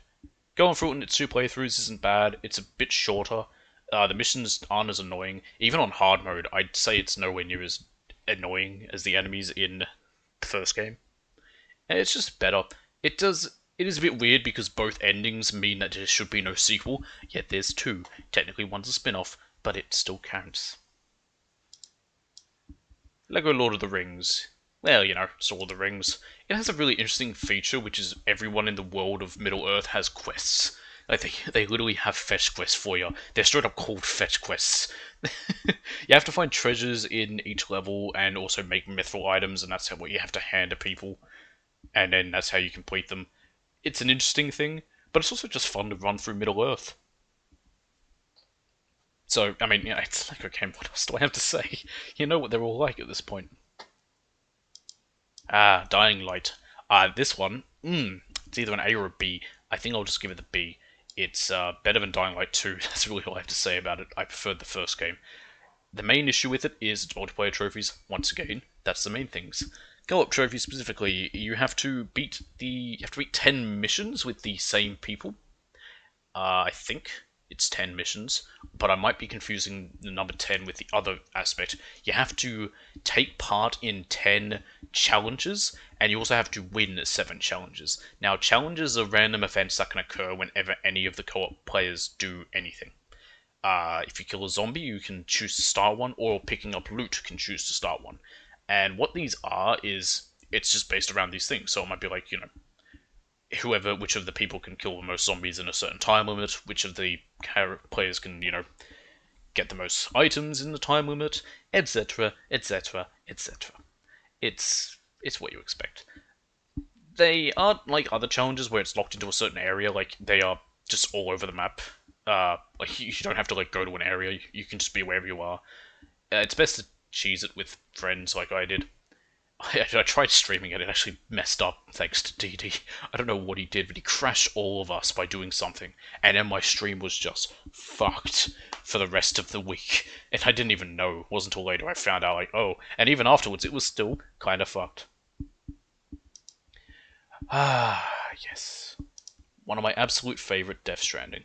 Specifically the PS4 Death Stranding, and I'm going to give that one an A rank. Now, I included Death Stranding twice because there's Director's Cut later on here and there's a difference. I can't really say anything bad about this game. I absolutely love it. In fact, I'm going to move it up to a S rank. I don't care. It's one of my favourite games I've played in years, and I am very excited for its sequel. There's something about the delivery that's really fun. It's a very odd game as well. If it doesn't immediately grab you, I don't think you'll like it. Because I've noticed that with Chris, he could not get into it, whereas I started it, loved it. I think Dee Dee had the same thing, as did Sandman, and Delectable has as well. I gave her my old PS4 copy because I don't need it, except for Director's Cut now. Haha. It is a very odd one, because some people looked at it and it's like, oh, it sounds boring. Like, I've heard people actually talk about how boring it is. I enjoyed it. I had so much fun delivering stuff. It's really weird. It's the only game that's made normally one of the worst aspects of a game, delivery missions or fetch quests, fun. Now Kojima just needs to make,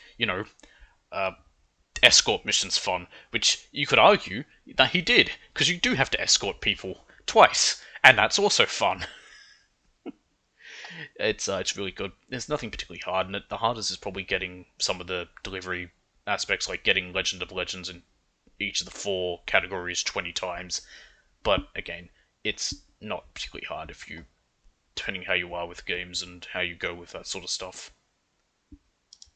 Infamous First Light. People prefer this over Second Son. This was a spin-off to Second Son involving, I think her real name was Abigail, but her nickname in it was Fetch. I will give it a C because I didn't care for it. It's a shorter map of fake... No, not even fake Seattle. Real Seattle. That's why it was weird as well. They went from 2 fake-based locations based on real cities to actual Seattle for Second Son. It's just a shorter area. Like, it's a smaller map. And you only have your neon powers. It's pretty easy. You do have to do a bunch of challenges. Like, basically just fighting enemies and getting points for it. But it's also easy. Even the hardest difficulty, which is, I think, Diamond. No, you need to get Diamond in all of them. What is it? It's Beta, Alpha, I think Omega they ended up making the last one, which is weird, because that's not even that's the last letter.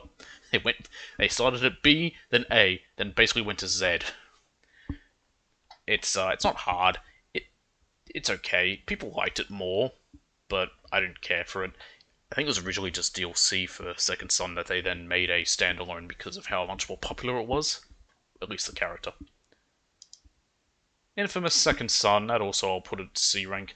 The one thing I like about Second Son over the other Infamous titles, even though 2's up here, well, this one's down here, is that you have more powers. Second Son not Second Son, sorry, 2 gave you some extra powers you earn from one of the 2 characters, depending what path you go down. But no matter what, in Second Son, you aren't just locked into having lightning, like Infamous was. In fact, lightning isn't in Second Son. You have smoke, neon, which is actually an element, compared to any of the others, television, which makes no sense, and in concrete. But you don't get to make much use of concrete until right at the end, because you get it right at the end of the game. And like the other ones, 2 playthroughs, 1 good, 1 evil, 1 has to also be on hard. The game's not hard to begin with, so even on hard you're not going to have any trouble. It's a pretty bland thing. It's like most launch titles. It was a PS4 launch title. It tries to be a bit gimmicky with a lot of the controls, like, you gotta move your thumb on the thumb pad to lift up a barrier and then blast it. Oh, in order to graffiti, you need to turn the controller on the side and shake it like a spray can, and then point it forward and hold down the trigger like you're spraying spray paint. But it's whatever. Assassin's Creed. Oh god, what was it called? Syndicate. I was thinking Revolution. Close enough. Syndicate, sequel to Unity. I've heard people don't like this because they compare it to Unity a lot. They've just described it as bland. I think it's leagues ahead of Unity because Unity just fucking sucks. Syndicate feels like a lot of return to form and kind of going back to a lot of the ritual aspects of the franchise that was kind of removed or just forgotten about after the first game. Each of your targets you take out, like they use, instead of a feather, because, it's now the 1800s and they've got to be civilized British, they have a handkerchief that they use to wipe the blood from their neck to basically be the proof of kill.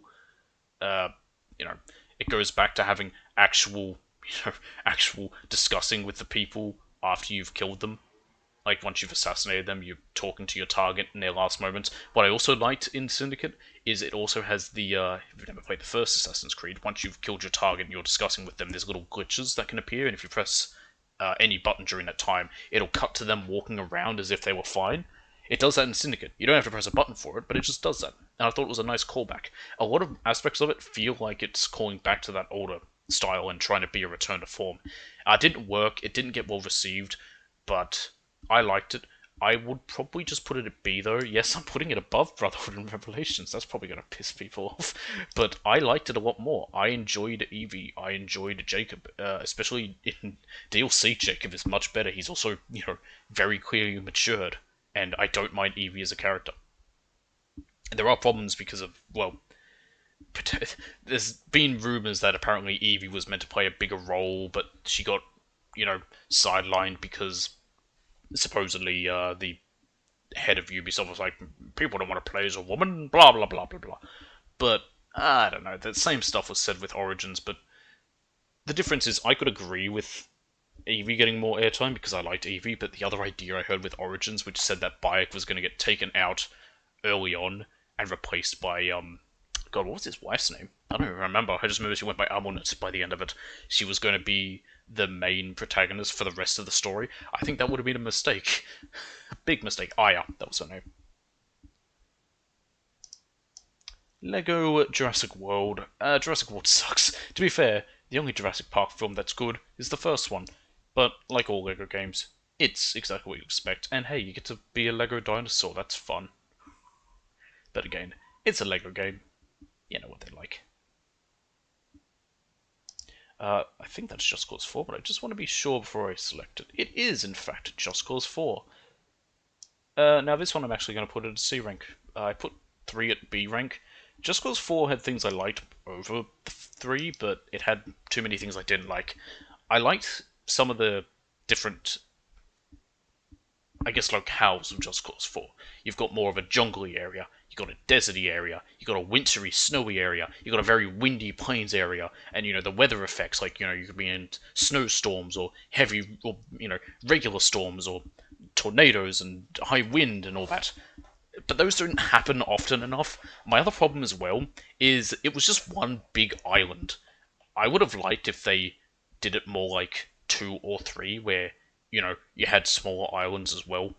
My problem with 3, in a way, was that it was just 3 islands, and it was just progression. You start at first island, then second island, then third island. Whereas, 2 was, you had like one main big island, and then you had a couple of small islets and stuff. Islands? I don't know what you'd call it.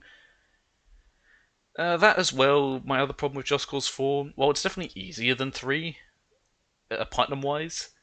It felt a little more boring, and the main thing is that whereas 2 and 3 had, like, individual locations where you'd have to take out specific Chaos objects, so it's like, here's an army base, to capture it completely for the Resistance or whatever, you gotta, like, destroy these specific targets. You don't do that in this. Those constantly respawn, and you can't capture territory that way. And I had to go through every single one of them in order to earn the max level of Chaos, and it was just a real grind. I think it was one of my last ones I did into the new year. But yeah, it was hot garbage. It was just really bad. Like, I would have liked it more if it had capturable locations like 2 and 3, but it didn't, which is just kind of shitty. Yes. Titanfall 2. Now, I was tossing between giving this an S or an A rank, but I ultimately decided just on an A rank, and there's a reason for that, and it's because of the fact that multiplayer is not supported. Well, it is, but it's, bad, from what I've heard. I haven't played it in ages, but it was really fun when I could, but from what I've heard from DJ specifically, it's nigh impossible. You can't play on servers here, and even servers in other countries are just full of hacked stuff or whatever. So it's it's not really something you can do anymore. A shame, because its multiplayer is really good, but its single player is also very good. Only problem with that, having to play it on the hardest difficulty, you know what you're in for. The one mission. Now, that mission is when you are on top of it's near the end of the game, you're on a big airship, going to a next ship, and there is a flying titan. And that motherfucker, on hard, is evil. Plain and simple, pure evil. But if you can get past that, you'll have a great time with this, and, follow a guide, get trophies, get collectibles. It's a fun game. It's good. It's one of the better single-player games for a first-person shooter there is, which is so strange considering that the first game had no single-player, and its multiplayer is very good. Damn shame you can't do it, though. Until Dawn. I'll probably just throw that in a C. It's okay. It's not bad. It was the first Supermassive title that was meant to be basically be their version of Telltale games, but horror. Ooh. It requires a very heavy guide following to get most of the endings that you need. You don't need to get every single ending, because that'd be impossible. Cough heavy rain. But you do need to do a bunch. Basically, you need to get endings for everyone surviving and everyone dying. You can get a lot of trophies within both of these just by doing that. The everyone surviving ending is where you'll get the trophies for getting all the evidence as well. Whereas with everyone dying, you can get some specific ones by having people die certain ways, which also require trophies. And for both, follow guides. Lego Batman 3. Oh, that didn't work. There we are. Lego Batman 3. I think this was called Beyond Gotham. This one was very weird because I kept expecting the game to kind of start, and then it ended, and it never really started. The villain in that is Brainiac. Now, I kind of expected it to be more like what they did with Marvel 2, because I think it came out after, but I might be wrong, because DC Superheroes was more like Marvel 2.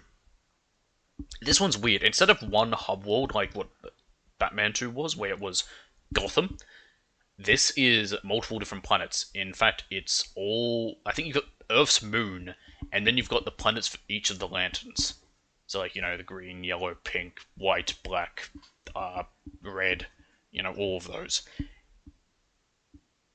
I didn't care for it. Like I said, it, and you know what, I might even lower it down to C just because of that. Like I said, it never felt like it got started. It kept felt like, okay, this is it. Now we're about to get to the point where, like, there's a big thing, we got a big team of villains that we're up against, and the game's over. Okay. But it did have some new things. I mean, at least the Justice League played a part in it from the very beginning.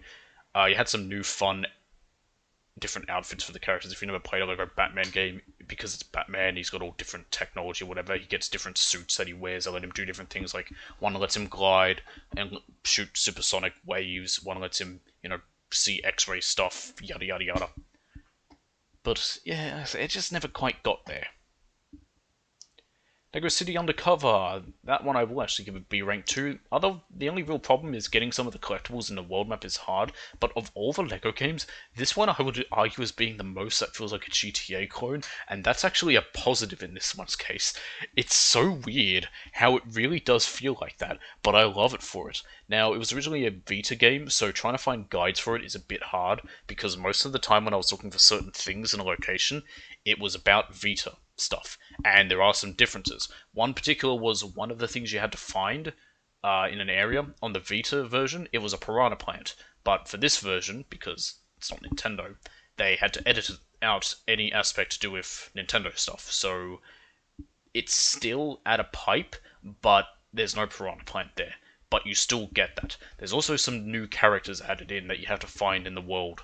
So it can be a little difficult guide-wise. I don't know if people have since made actual guides for the PS4 version, but again, Lego, you know what you're doing. The Lego Movie game, again, this one I might actually give a C to. Lego Movie's okay. I don't care for it too much. It's a bit jarring because they used footage from the actual movie, but they also got voice actors for the characters. So when they're using footage from the movie, it's the actual voices in the movie. So it's like Chris Pratt for Emmett. But then, outside of that, in levels, it's not his voice. And the guy doing the voice does a good job pretending to be him, but it's still noticeable and sounds a little off. And it's whatever. I think there's 4 hub worlds in it. You've got Bricksburg, you've got the Old West, you've got the Cloud location. I think that might be it. I think maybe Businesses Tower, but other than that, I believe it's just those 2, or those 3. I don't think there was Middle Zealand, but I do recall having to go there for something, unless I'm thinking of a different thing, which is very likely. But it wasn't great, but it wasn't bad either. It's very weird because for some reason it's the German version, I think. I don't quite know. But it's all in English, but it's that. God, I forgot how many Lego games I did in a row at this time. Lego DC Superheroes, that gets a B rank. This is more like what Marvel 2 was with its hub world, but it's also different from any other Lego game, where you actually make your own character and that's the protagonist, and in the whole game, you are a villain. Now, it does have a more interesting story than Batman 3, because for one, of course, you're working with the villains of the Doom Patrol, whatever they're called. Doom Patrol's a different thing. The Legion of Doom, I think they are. And yeah, you've got all sorts of places. But the big villain at the end of it is Darkseid or Darkseid, and he kind of comes about a bit late. But the whole point of it is that a bunch of people from one of the different Earths or universes or whatever, I forget what they call their multiverse in DC, they get brought through and replace the original Justice League, but they're actually evil. Evil. But yeah, it's what you expect. I said that I think for every Lego game. It's what you expect. I mean, there's not much to say about them. If you've played one Lego game, you've played them all. Except for one. And we'll get to that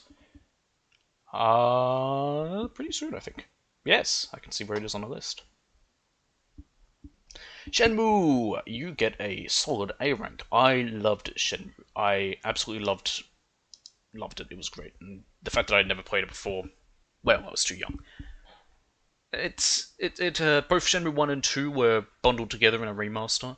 You will need a guide for it, sadly, but it's really fun. And it's one of those games where, honestly, even without a guide, it's really good. I originally went through it without a guide. It was only later I started to use one, and I actually missed one trophy because of that. But it was so early on, I was able to just start new game, get it like in 5 minutes at most, and even then that might be a bit too generous.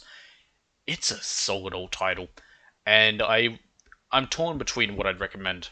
On one hand, I'd recommend going for the platinum because it's easy, but at the same time, it's more fun when you don't know what's happening and if you just have to explore and find it for yourself. I'd love to have DJ play the franchise and watch him, but he has no interest.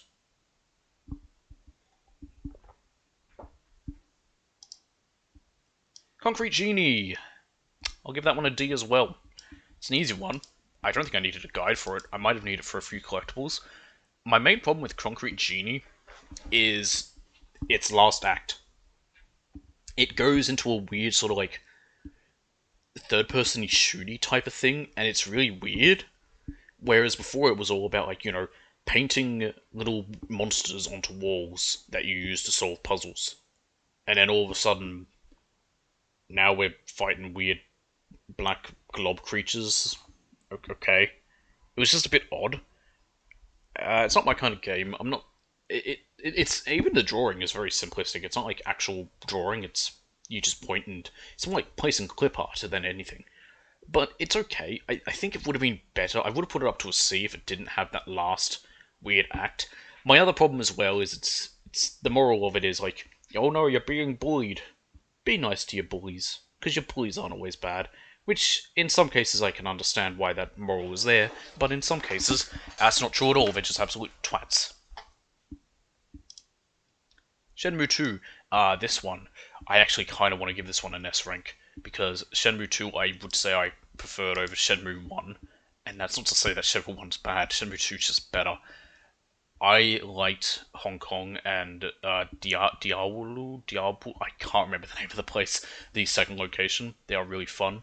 Once again, I think they're really good. Shenmue 2 was probably an easier platinum as well. It does have a bit more of a specific tight schedule when it comes to getting one particular trophy that you could fuck up. But it's really good.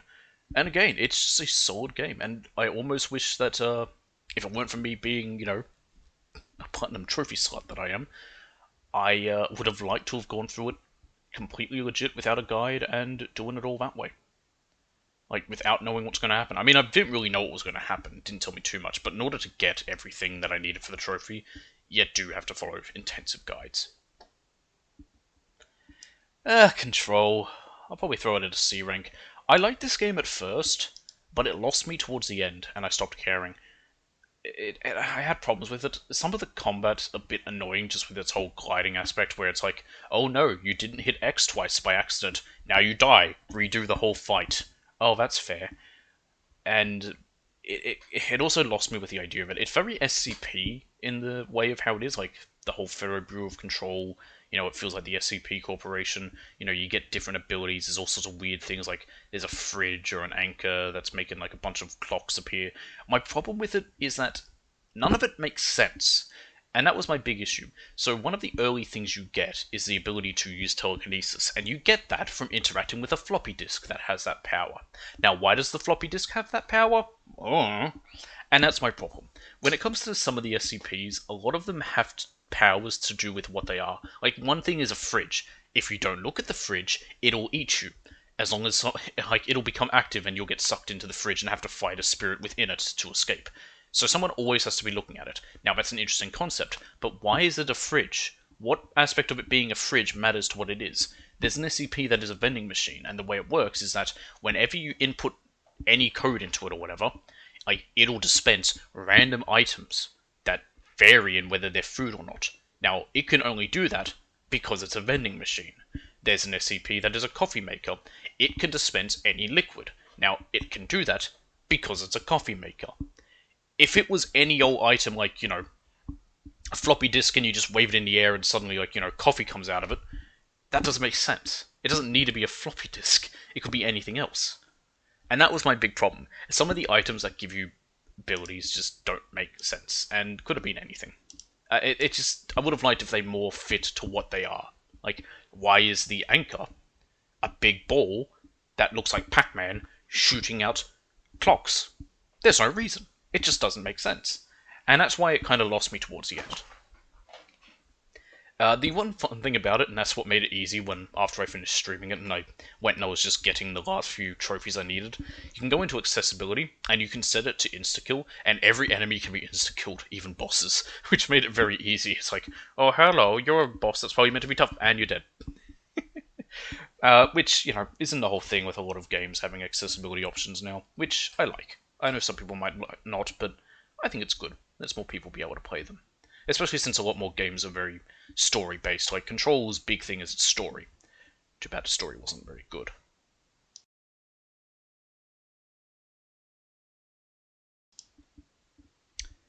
Borderlands 2. Hello? There we go. You go at an A rank.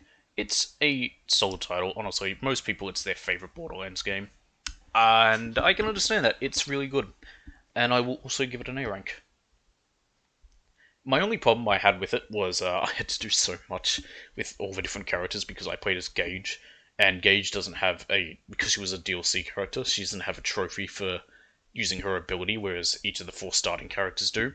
Once again, you don't need to play through the whole game with all of them.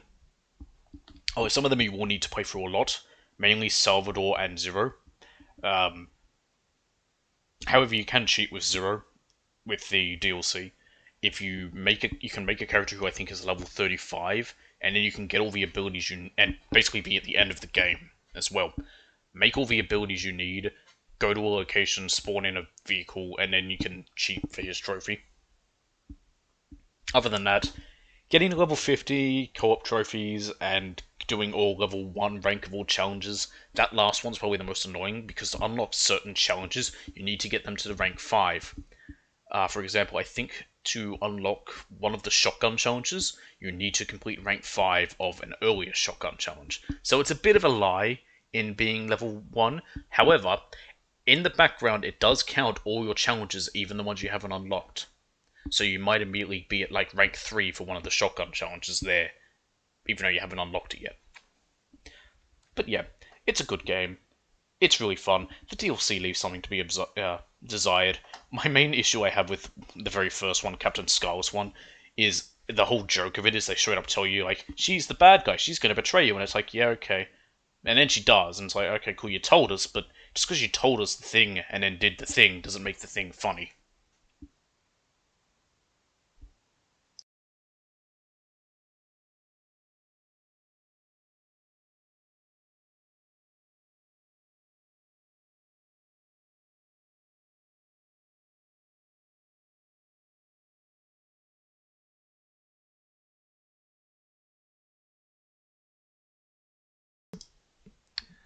Canis Canum Edit, I don't know how to pronounce it, it's Bully. I actually put this at a C rank. Now, I know a lot of people like Bully. This was the original version. There was a slight remastered-ish version, but that wasn't available. That was Scholarship Edition, but this is only the regular. Now, I don't know why it's called Canis Canem Edit. I think that's just what it was called in this country, because bullying's bad. We can't have a game promote bullying, but we'll change the name, even though it's still released, and literally one of the options you can go up and be like, haha, inappropriate, haha, touch woman's butt. It's whatever. It's like any other GTA title, very similar to 3 and Vice City, San Andreas, it was kind of like a lot of Rockstar's games at that time where they were doing it with different styles. So, there's 4 islands in each of the chapters. Not islands, but 4 locations across each chapter. You can dress up. You've got school to go to. The trophies aren't bad. Probably the main one that's really annoying is having to run around and get busted. Man, my voice cracked. That's weird. Am I becoming a man now? Having to run around, get busted, and stuff like that. Ride a bike for X amount of kilometers. Or I think it's just in meters. I don't. They might have put it in miles, but I think it's just in meters. And probably the worst was having to break 1,000 bottles. It might have been 100, not 1,000. I might have made this seem harder than it was, but you had to do a bunch of bottles in the shooting gallery, and that's pretty rough. But beyond that, easy game. Boy, Battlefield 5. This is a tough one because I had a lot of fun with the multiplayer with Dee Dee and Samhan and them, but the story sucked. You have to do it on the hardest difficulty, and it's very hard, and it also isn't good. I will put it at B rank though because I had fun with it. Probably the hardest trophy besides story mode on the hardest difficulty by far was having to destroy 5 anti-air guns that are manned with bombers. So first of all, you have to find an anti-air gun in multiplayer that is being manned by another person, fly over it in a plane, and if you're bad with the planes, like me, you're going to have a bad time, and then have a bomb land on it that destroys the anti-air emplacement and takes out the player. Now, I don't know about you, but I think standard military practice would be, if you're in a plane, don't fly directly at an anti-air emplacement. That one took me the longest to get, but I eventually got it. Clearly, I've got it here. Boy. The Last of Us 2. It is a bad story. I didn't like the game. It's a shame because gameplay-wise, it was fun. I liked the way that when you upgraded your guns, like, you got a little, like, cutscene or whatever of them cleaning their guns or whatever. I think if they had instead changed around the order of the story, like had Abby first, and then you play as Ellie after, it might have made it a little better. I might have more cared about it. But just so many choices in the game angered me. But it is a very easy platinum. Play through the story, there's only 2 missable trophies and they're very easy to get. There is a chapter select, so you can even go get all those, and getting all the collectibles is fun.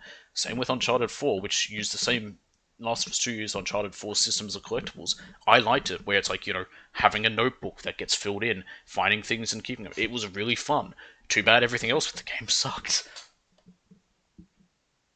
Mass Effect, this is the Legendary Edition, and yeah, you get an A rank. I really enjoyed Mass Effect. Wait a minute, I gave Dragon Age Inquisition a B rank. Oh wait, no, there's a reason why.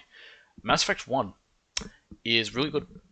Going back and playing through it again, I really enjoyed it. I didn't when I first did, but it's because I wasn't good at games. Now I'm semi-competent. Back then I was bad.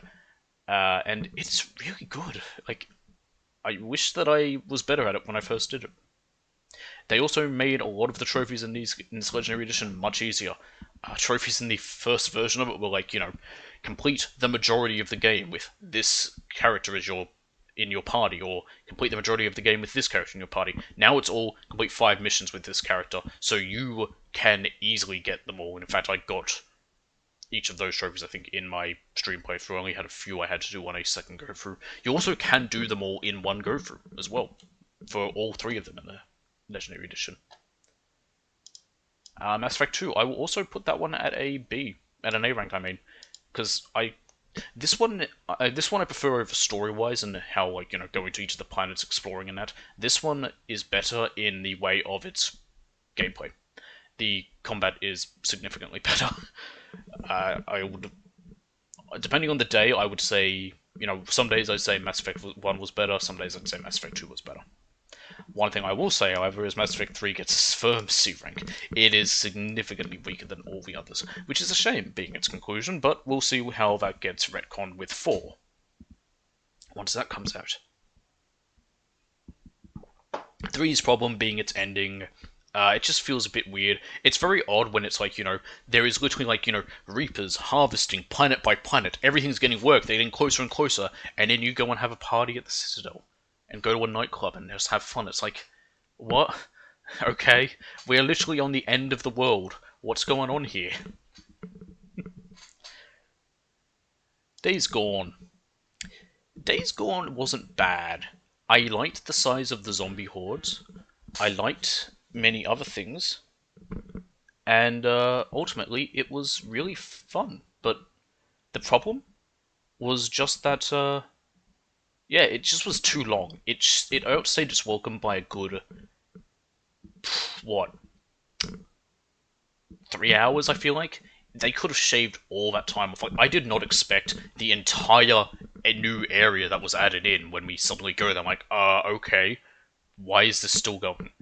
And I think that is ultimately what I'd give it a C for, just because that length. If it was cut shorter, it'd be nicer. And yeah, that would have been it. Anywho, this is going to be the first half because this is quite long, and due to the time, I just need to finish up. And I will do the second half, covering all the rest there. I think we pretty much have done probably just about exactly half, so that works out. So yeah, I will do a second video which will cover the other half, and that will be available right alongside this one.